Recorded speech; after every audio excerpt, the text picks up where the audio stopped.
ఖమ్మం జిల్లాలోని గ్రీన్ఫీల్డ్ హైవేపై 2 రోడ్డు ప్రమాదాలు జరిగాయి.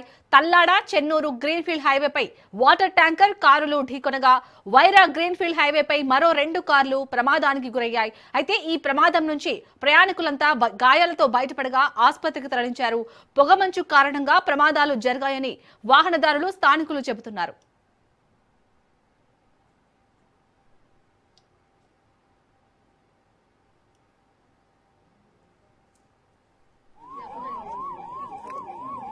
ఎవరైనా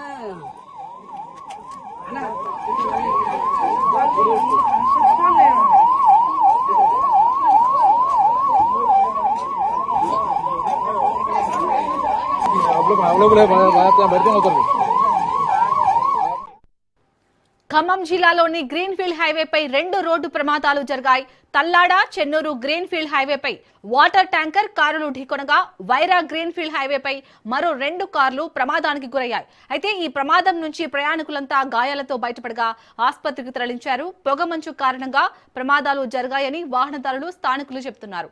రైట్, ఇదే అంశానికి సంబంధించి పూర్తి డీటెయిల్స్ ని మా ప్రతినిధి ఉపేందర్ అందిస్తారు. ఉపేందర్, ఈ ప్రమాదానికి కారణం పొగమంచుగానే తెలుస్తుంది. ఏ సమయంలో ఈ ప్రమాదాలు జరిగాయి?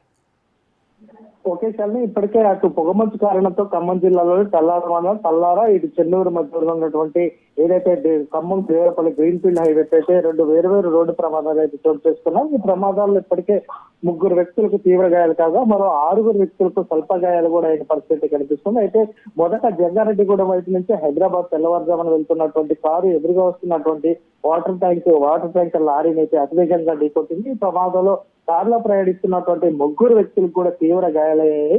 అయితే దాని వెనకనే వస్తున్నటువంటి మరో 2 కార్లు కూడా అతివేగంగా ఢీకొనడంతో కారులో ప్రయాణిస్తున్నటువంటి పలువురికి కూడా స్వల్ప గాయాలైన పరిస్థితి కనిపిస్తుంది. ఇక మరొక ఘటన ఏదైతే 5 కిలోమీటర్ల దూరంలోనే సోమవారం గ్రామ సమీపంలో కూడా ఇటు వైరా నియోజకవర్గంలో ఉంటుంది. మరో 2 కార్లు ఎదురెదురుగా ఢీకొనడంతో 3 వ్యక్తులకు కూడా తీవ్ర గాయాలైన పరిస్థితి కనిపిస్తుంది. ఇక వెంటనే విషయం తెలుసుకున్నటువంటి కల్లాడ పోలీసులు వైరా ఎస్ఐ రామారావు, అటు వెంకటకృష్ణ స్థానిక పోలీసులు 3 అంబులెన్స్లను అయితే ఏర్పాటు చేశారు. గాయపడ్డ వారినందరినీ కూడా ఖమ్మం ప్రభుత్వ ఆసుపత్రికి అయితే తరలించిన పరిస్థితి కనిపిస్తుంది.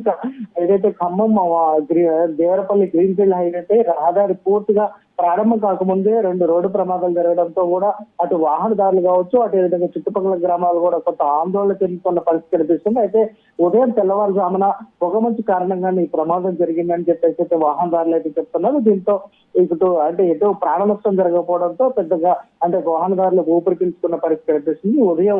ఉదయం నుంచి కూడా ఏదైతే పొగమంచు 10 గంటల వరకు కూడా పూర్తిగా పొగ కమ్మడంతోనే ఈ ప్రమాదం జరిగింది. అదేవిధంగా 1 వేని మాత్రమే అనుమతించడంతో 1 వే ఉండడంతో ఈ ప్రమాదం జరిగిందని చెప్పేసి కూడా కొంత ఆరోపణలు వస్తున్నాయి. ఏదేమైనప్పటికీ పొగమంచు కారణంగా మాత్రం ఈ 2 ప్రమాదాల్లో మాత్రం అటు ప్రాణహాని లేకుండా మాత్రం స్వల్ప గాయాలతో మాత్రం ప్రయాణికులు బయటపడ్డారు. Sir right, thank you Upender.